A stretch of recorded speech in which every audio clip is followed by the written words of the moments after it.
Tony Adams had suggested the QPR fans should F off during a goal celebration, but he was actually ordering 2 pints from the bar. Arsenal's legendary boozers partied every week. You could see maybe 14, 15 of us out having a drink. Some of them went home at 5, back to their wives and families, so I couldn't really understand. Arsenal's team drinking sessions had become so notorious that everybody knew about them. Well, almost everybody. I can assure you that if they did, I mean, now later on I know they did do that, but they kept it well away from me. I didn't encourage it and I didn't know what was going on. I think a lot of them had lost their driving licence. I think there's 3 or 4 of them had been suspended. And I remember when they used to come to Tottenham, used to play Who's Going to Drive You Home, the record, just to wind them up. Who's gonna drive you home tonight? Gunners captain Tony Adams liked a drink. Out on a serious bender, he somehow remembered he was due to catch a plane with his teammates. The skipper jumped in his Sierra, drunk, sped through Essex, lost control and crashed head-on into a brick wall. The first thing on his mind when he came round? A bevy.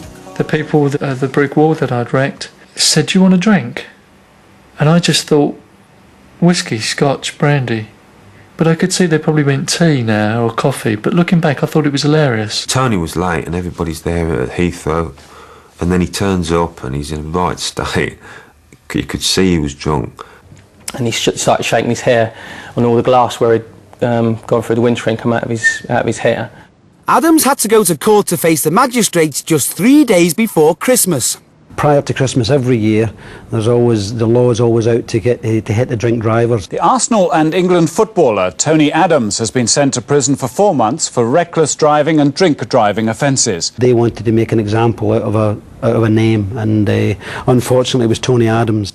It was a ridiculous sentence, kind of unheard of, do you know what I mean? It was absolutely ridiculous. There was a lot of other people telling me that I didn't deserve to be in there.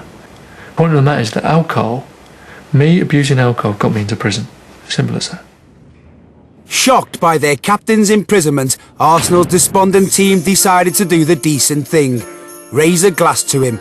And another, and another, and another. When he was actually sentenced, it was the day of Arsenal's Christmas party. We'd always go into town and have a little jolly up. And so we thought, well, I remember we met at Steve Bolt's house and we sat in Steve's lounge and wondering whether to go. And then a couple said, "Oh no, he didn't want us to go." So we went ahead with the Christmas do, like for Tony. And it was actually Pentonville Road. And we thought he might be in Pentonville prison, so we could give him a little wave. At Christmas.